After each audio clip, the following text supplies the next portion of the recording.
Retired four-star U.S. Army General Barry McCaffrey, speaking of energy. Thank you, General. Good to see you.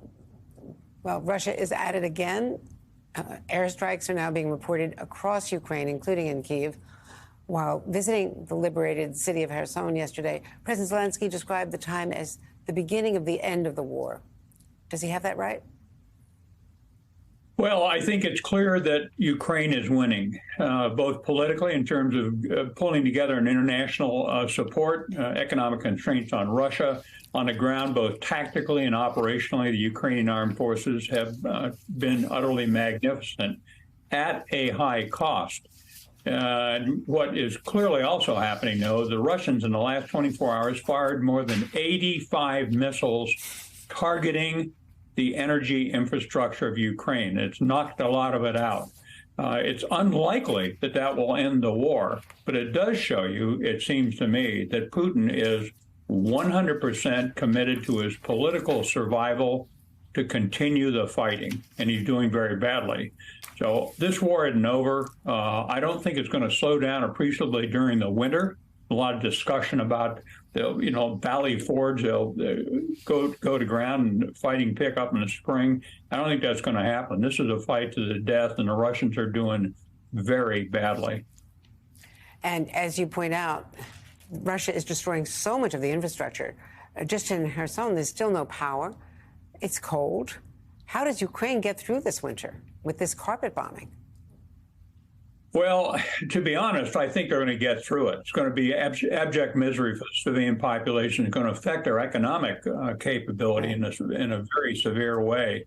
But, just take a look at past aerial bombardments of societies, the Germans, the Brits in World War II. It almost never brings a society to their knees. It's not going to happen. So it's going to be abject misery. But I think the Ukrainians are going to have a massive amount of support from the West. Both humanitarian aid, economic aid, military technology will continue to flow to them, and the Russians are running out of steam. So Putin has lost the strategic conflict already. So now we're talking about where's the outcome, where's the end game.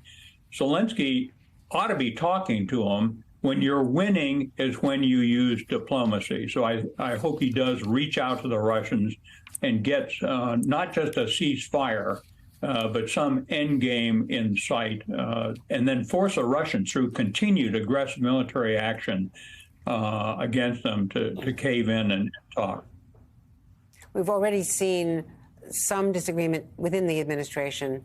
Don't want to overstate it, but General Milley and others pushing from the Pentagon's perspective for some kind of talks to, now that obviously Ukraine has some leverage here territorially. And at the same time, the State Department, the administration, not wanting to get there yet, don't think it's time, and certainly don't want to be perceived as putting any pressure on Zelensky. Where do you come down on that? Well, I think, again, it's the public optics of it. Nobody wants publicly to call on Zelensky to give in, to hand over Crimea, to agree that the two breakaway provinces are now Russian territory.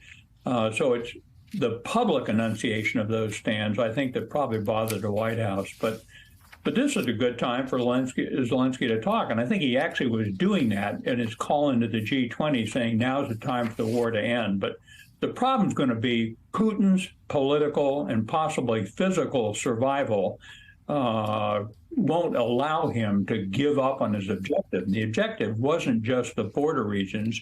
It was the entire subjugation of Ukraine. So he's not going to back off that. The question is internally in Russia, is the economic pain, is the political isolation going to force the elites to go to Putin and say, we've had enough of this stuff? So far, that's not likely. Barry McCaffrey, General, thank you so much. Good to be with you, Andrea.